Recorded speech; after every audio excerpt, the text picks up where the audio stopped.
we'll start off where we always do, with the ups and downs. Yep. Any ups from the Canucks?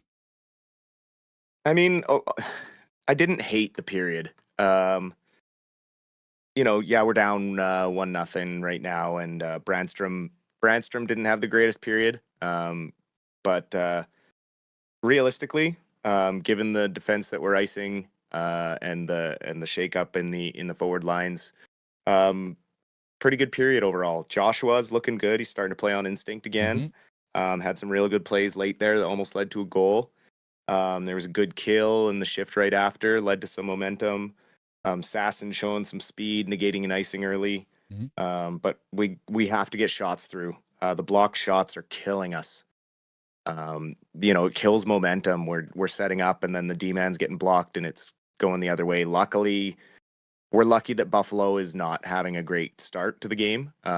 This could easily be a 3-0 game right now, but Buffalo isn't playing their best, and Lankinen's making some good saves for us so far. Yeah, it was starting to look very similar to a lot of the Canucks starts because they didn't have a shot for the first bit of that game. And then finally, Buffalo started off with those 4 block shots. They didn't have any after that first half. So you're right. The Canucks started off having a hard time getting the puck through, but it looks like they started getting some shots through.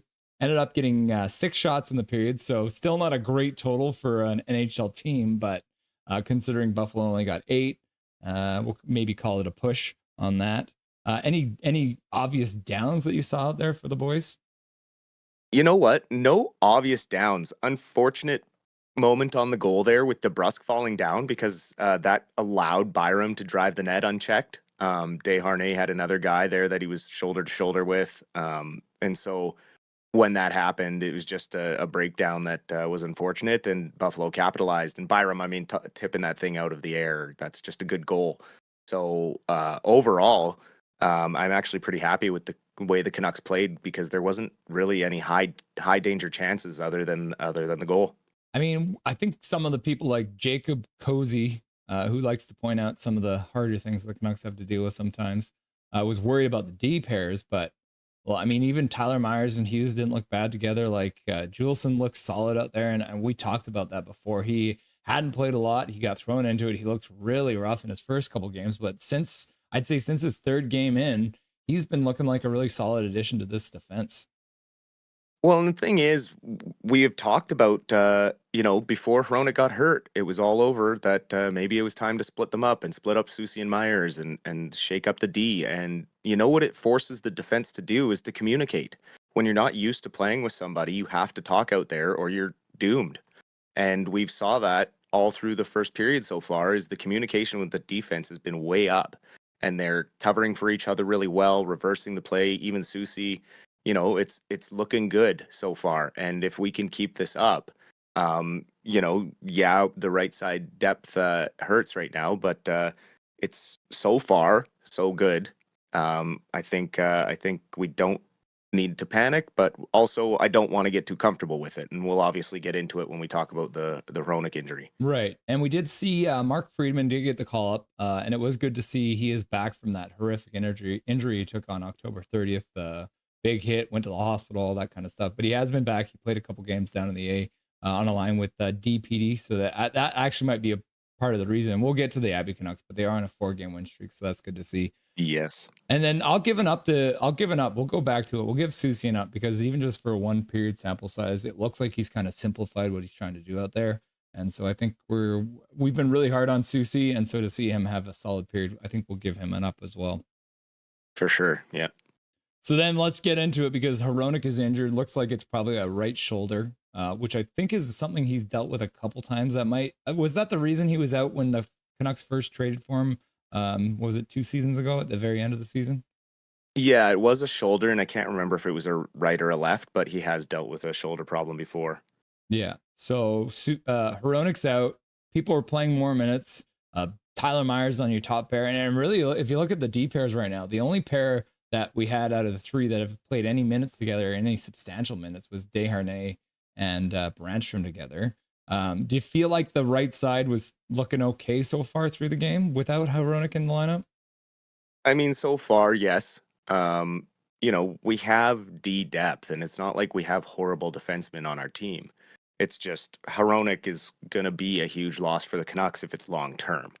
I think we can survive a short term injury, a week to week injury, something minor. But if this turns out to be a separation that requires surgery, I would expect to see a trade coming soon, because I don't think it's a long term sustainable right side.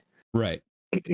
Does this force Alvin's hand a little bit more? Because we talked about this a little bit earlier too. Like now you're looking at the right side and you're thinking, man, like if the playoffs started today, that's not a right side that you really want to go in the playoffs with. Is Alvin going to feel a little bit more pressure to make some kind of trade coming up here quick? Well, I think yes and no. It's coming around the time that Alvin likes to make a trade.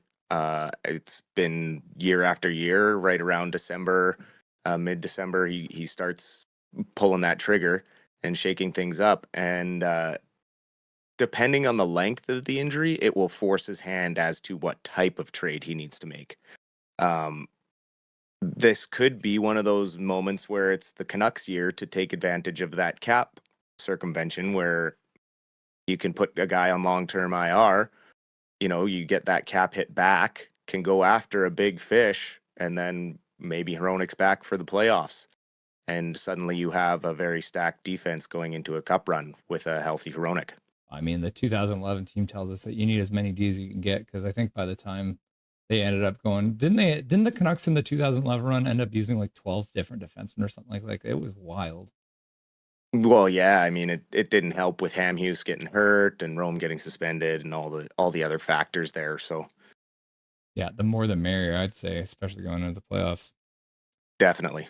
So there has been some rumors flying around Reddit and Twitter and all that. Looks like the NHL is working on a feature coming up here, which is going to be called the Quarter Century Club. So they're going to be looking to put out a list of the best players in the last 25 years for each individual franchise. It looks like it's going to be 6 forwards, 4 defensemen, and a goalie.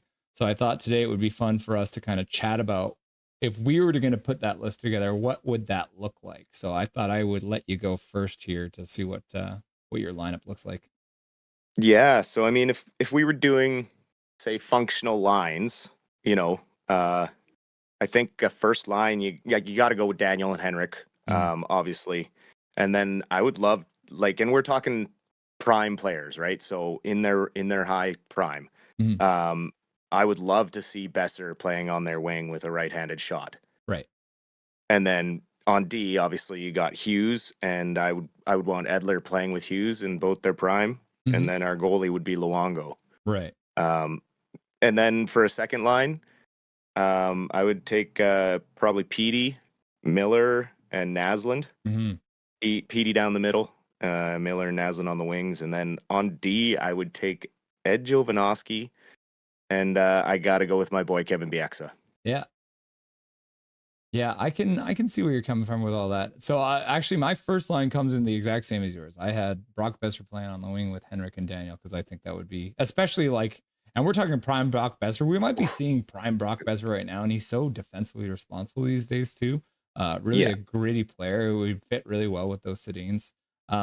My defense pair, my first D pair, does have Kevin Bieksa, but I actually have Kevin Bieksa playing with Quinn Hughes, because I feel like Quinn Hughes does well with that kind of rough and tumble guy, and Kevin Bieksa is very good when it comes to big moments. Especially we saw him in that San Jose series. One of the most underrated defensemen to ever play in the NHL. Yeah, I mean that's the thing. We talked about this too. Like he could just go straight stats, right? And if you went straight stats, Kevin Bieksa falls just out of that top 4, I think. But when it comes to overall performance and a functional line, I think Quinn Hughes and Kevin Bieksa would be a killer defensive pair. Yeah. For my second line, I do have Naslund on there. You can't. Nazi 19 was my favorite player back in the day for the West Coast Express. I did not break him up from his line mate Bertuzzi, because I think prime Bertuzzi on that right side with Mark and Naslund is just such a force. And despite the fact that the West Coast Express line didn't really have a lot of success in the playoffs, probably mostly because of the Moore incident. I think that Bertuzzi would have been an absolute beast in the playoffs. And I'm a little biased on this, and y'all who watch the stream would know that, but I've got Trevor Linden actually at center. And you'll be like, well, Trevor Linden was in 94. Well, we all remember Trevor Linden got traded back to the Canucks. And the thing I remember about Linden coming back to the Canucks was when the playoffs rolled around, he was making big plays. He was scoring big goals. This is a stat I always love to throw out. He is the fifth highest scoring player in game sevens ever. So one of my favorite goals he ever scored was the shorthanded goal with Ed Jovanovski sitting in the box and Jovo just going nuts, jumping up and down, banging on the glass. Right. I still get goosebumps when I think about it. Yeah, you hate to see that they ended up losing that game anyways, despite Trevor Linden's effort. So then for my second D pair, I believe they actually played together. So I had Alexander Edler and Sammy Salo playing together, which you can't go wrong with. Both really tough guys. Sammy Salo with the best slap shot in Canucks history. I was looking at maybe showing a couple of highlights from some of these guys, and I looked up Sammy Salo, and like every goal he scored was a slap shot, which you don't see a lot of these days. And then I had Roberto Luongo as my goalie, which is, I think, a no contest. I don't think there's anyone else you can put there. Until Demko has a playoff longevity or like even longevity through regular season play, no one's touching Luongo as the best Canuck goalie in history. Yeah, so very similar. Our lists are just slightly different there. And I like I said, I'm a little biased, but I think Linden and Matt Naslund or Bertuzzi would have been a wild line because Linden has some similar characteristics to Morrison did with good vision, makes some good passes, but also it's just he's 6'4". He's a beast too. So I think that and one of the biggest reasons I went with Jovo is he had 500 career points and back-to-back double-digit goal seasons for the Canucks. So yeah, he's a puck mover for sure. So let's hop over to Silovs because obviously he's been struggling a little bit. Eddie Gregory tweeted out, and I sent it over to you.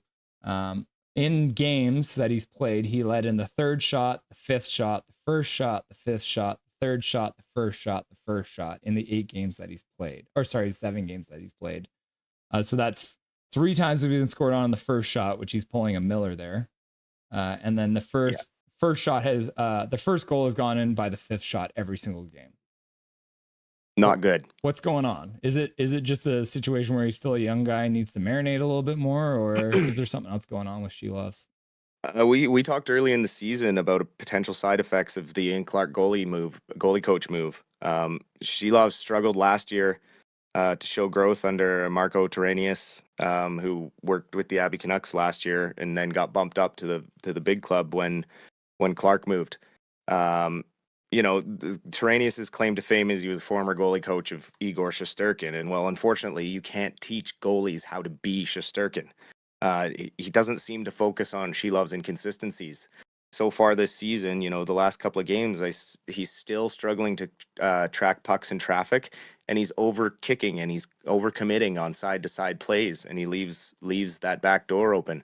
And I don't see it changing, and that falls on coaching. If he's got struggles that are evident and holes that need to be fixed, the coach needs to get on that. And when you look at the reverse side of it, you have Justin Pogge doing wonders with Ty Young and Nikita Tolopilo down in Abbey, who are now riding a 4-game win streak. Yeah. I mean, and even shots, not even through traffic from distance. You look at that 5th goal that got scored on him in that Pittsburgh game, like that was from well out. There's almost no reason that goal should have gone in. And at the end of the day, the Canucks make it close, but that's the killer. You start a period and you let in a goal from that distance, and suddenly your team's now got to come back from a 4-goal deficit.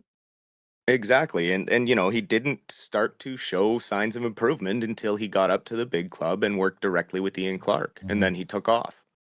But it's unfortunate. But maybe when Demko comes back, he goes down or starts working with Justin Pogge and finds a way to take those inconsistencies out of his game.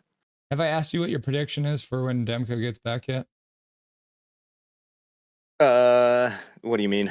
When does Demko get his first start? First game back of the road trip. Yeah, so we're in agreement on that. So the Columbus game. Yeah. And I think we both got a little excited. He comes back in front of a home crowd just to get that energy and everything too going for him, just for the team as well. I don't think I don't think I see him starting on the road. Yeah. For a while there, I mean, it was a bit of a head scratcher for me for what was going on with Silovs, but I think you make a good point because now he's working with the same goalie coach, and And people forget that his year in the AHL before he got called up for that run, he wasn't actually playing all that well down in the AHL. He was having a struggle down there. Tolopila was essentially the starter down there. So Yeah. maybe once he gets back down with that coach down in the A, he might get a little bit of a fresh start and get some more confidence back in his game. I almost call it, I'm going to call it Tyler Myers syndrome, which is kind of weird because Tyler Myers is a defenseman. But when Tyler Myers feels like he's trying to do too much, that's when he ends up getting out of position. He needs to remember he is a giant body and he needs to stay in his net. You saw that a little bit in that Pittsburgh game where he's sliding out of the net there. So let's cross our fingers. We didn't quite get to the Abbey Canucks, so let's hang on to that for the post-game show. Like you said, they're on a 4-game streak, which is good to see. Part of that, like I said, might be the reason that Mark Friedman's back playing with DPD. So we can chat about that once we get into the post-game show there. Sounds great. Cool. We'll talk to you then. Nothing is perfect.